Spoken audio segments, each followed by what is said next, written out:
নামাজ। আপনি যদি বলেন আমি কিচ্ছু জানি না, কিচ্ছু জানতে হবে না, কোন উম্মতকে দেন না এই ফ্যাসিলিটি।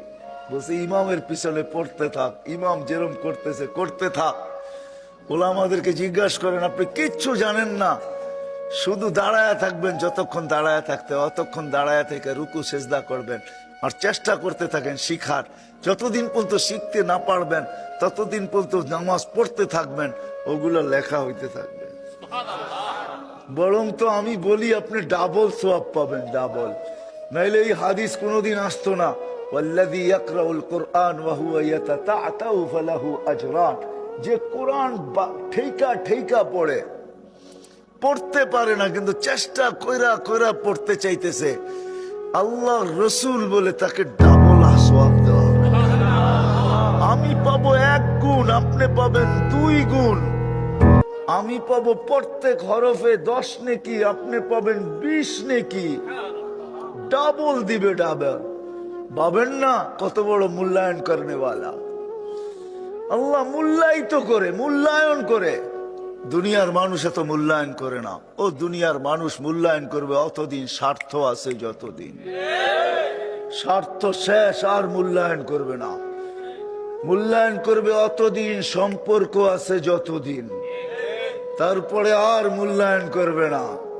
ঠিক না? হ্যাঁ, 2-1টা উদাহরণ দিলে বুঝে আসবে। ঠিক না? হ্যাঁ, মালা দিয়েই তো বরণ করছিলেন, ঠিক না? গরুও তো কাটছিলেন, ঠিক না?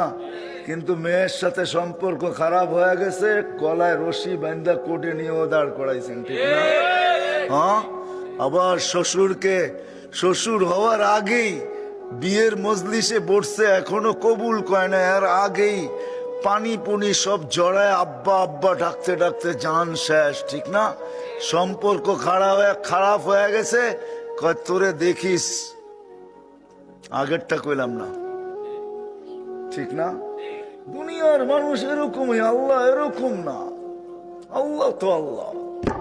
এই জন্য আপনাদেরকে বলি, জান কালকেই 99 নাম অর্থ সহ পাওয়া যায় লাইব্রেরিতে। একটা কিনেন, 20-25 টাকা খরচ হবে, 30 টাকা খরচ হবে। আমার তো মনে চায় প্রত্যেক মাদ্রাসাওয়ালাদেরকে বলতে যে সবার আগে 2-4 হাজার ছাপায় রেখেন, পয়সা বিপলে যাবে না। যে নিবে ও 10 টাকারটা 20 টাকা দিয়ে নিবে। একবার পড়া দেখেন, তর্জমা পড়া দেখেন যে প্রত্যেকটা নামের অর্থ কি। তখন আপনার এখানে কাঁদবে যে আমি কোন আল্লাহর বান্দা।